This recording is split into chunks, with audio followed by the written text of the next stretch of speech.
Okay. നമ്മുടെ ക്ലാസ്സിൽ ആദ്യമായിട്ട് വിളിച്ചത് കാനഡ സെറ്റ് അയാള് പോവുക. ഓ ആണോ? ഓ അവളീ നാട്ടിൽ നിന്ന് എക്സിറ്റ് അടിച്ചല്ലോ. അവള് പറഞ്ഞൊരു കാര്യം മനസ്സിന്ന് പോകുന്നില്ലടോ. കേരളത്തിൽ ഇനി യങ്സ്റ്റേഴ്സിന് ഫ്യൂച്ചർ ഇല്ലെന്ന്. ഇങ്ങനെയാണ് നമ്മളിനി എന്ത് ചെയ്യും? ഫ്യൂച്ചർ ഉണ്ടാവാൻ സിസ്റ്റം സപ്പോർട്ട് ചെയ്യണം. പക്ഷെ നമുക്ക് വേണ്ടി പ്ലാൻ ചെയ്യുന്ന മന്ത്രിമാരുടെ മൈൻഡ് സെറ്റ് ഇപ്പോഴും 80s തന്ത വൈബില. അപ്പൊ പ്രോബ്ലം ഭരിക്കുന്നവരുടെ ഏജിലാണോ? ഏജ് അല്ല, അപ്ഡേറ്റ് ആകാത്ത മൈൻഡ് സെറ്റ് ആണ് പ്രശ്നം. നമ്മുടെ മുഖ്യമന്ത്രി 81 വയസ്സിൽ വീണ്ടും മത്സരിക്കും. എന്നിട്ട് തന്നെക്കാൾ പ്രായം കുറഞ്ഞവരെ അധികാരമോഹികളെന്ന്.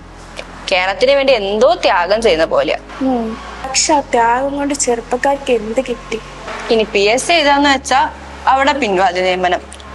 അധികാരം ഇങ്ങനെ പഴയ കൈകളിൽ നിന്നാല് പുതിയവർക്കൊരു ചാൻസ് പോലും കിട്ടില്ല. മാറ്റം വന്നില്ല, കേരളം വൈകാതെ ഓൾഡ് ഏജ് ഹോമായി മാറും മോളെ. നമ്മളും വല്ല കാനഡയിലേക്കോ ജർമ്മനിലേക്കോ ഓടേണ്ടി വരും.